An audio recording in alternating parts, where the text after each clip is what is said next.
បងប្អូនថ្ងៃនេះម៉ាស៊ីនត្រង់សនើ0.7យើងចេញទៅ5គ្រឿងបងប្អូនហ្នឹងហើយប្រភេទម៉ាស៊ីន0.7ប្រភេទឡាម1ម៉ែត្រច្បាក់52បងប្អូននេះគ្រឿងវ៉ាអ៊ីតាលីបងប្អូនតែឡាមវ៉ាឡម៉ង់ច្បាក់វ៉ាឡម៉ង់ប្រភេទ0.7ប្រភេទស្ទីលភ្ញៀវនៅខាងព្រីវែងគាត់ឲ្យបច្ចេកទៅតេស្តមើលមកស្អាតដល់យើងមានថែមសម្ភារៈមួយឈុត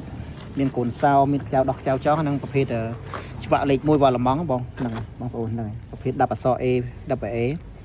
ហើយប្រភេទយើងឡាមប្រភេទថ្មីប្រភេទឆ្នាំ2026គេចេញឡាមថ្មីបងប្អូនប្រភេទឡាមស៊ីនប្រភេទវ៉ាឡម៉ង់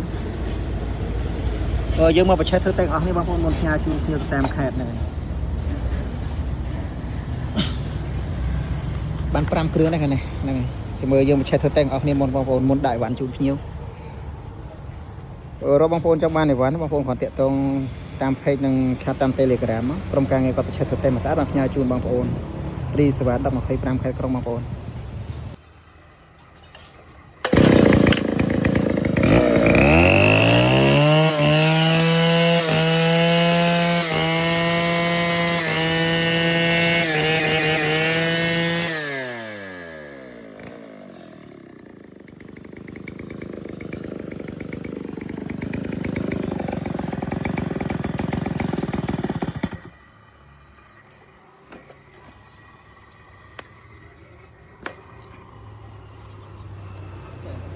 បងប្អូនមានចំណាប់អារម្មណ៍គ្រាន់តាក់ទងតាមเพจតាក់ទងតាម Telegram បងប្អូនយើងក្រុមការងារគាត់បច្ចេកទេសតែមួយស្អាតតម្លើងឲ្យអស់បានយើងផ្ញើតាមព្រះបន្ថែមបងប្អូន